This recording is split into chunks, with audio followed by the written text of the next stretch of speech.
কয়েক দফা দাবিকে সামনে রেখে কাজ বন্ধ করে বিক্ষোভে বসল পানাগড় শিল্প তালুকের বেসরকারি সার কারখানার শ্রমিকরা। শ্রমিকদের বিক্ষোভের জেরে কারখানার ভেতরে কোনো শ্রমিক প্রবেশ করেননি শুক্রবার সকাল থেকে। শ্রমিকদের বিক্ষোভের জেরে কারখানার সামনে দুজনার পরিবেশ তৈরি হলে ঘটনাস্থলে খবর পেয়ে পৌঁছায় বুদবুদ থানার পুলিশ। শ্রমিকদের অভিযোগ, দীর্ঘদিন ধরে সার কারখানার শ্রমিকদের বেতন বৃদ্ধি হয় না।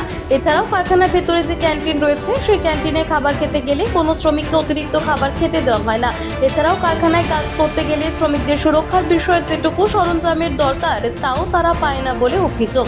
এ বিষয় নিয়ে বহুবার কারখানা কর্তৃপক্ষকে আবেদন করা হলেও কারখানা কর্তৃপক্ষ এ বিষয়ে কোনো রকম কর্ণপাত করে না বলে অভিযোগ। তাই বাধ্য হয়ে কাজ বন্ধ করে তারা কারখানার গেটের সামনে বিক্ষোভে সামিল হন। দাবিগুলো নিয়ে এখানে আছে, এখানকার ওয়ার্কারকে সম্মানই দেওয়া হয় না, প্রথম কথা, এক নম্বর। দ্বিতীয় নম্বর হচ্ছে এখানে যে পেমেন্টে মানুষ কাজ করে, এখানে ম্যাট্রিক্স কর্তৃপক্ষ যারা আছে তারা ওয়ার্কারকে কুকুর ছাগলের মতো ব্যবহার করে, যারা আছে যেসব কর্মীরা কাজ এখানে করে। আর এখানে পেমেন্টের দাবিতে আর আপনার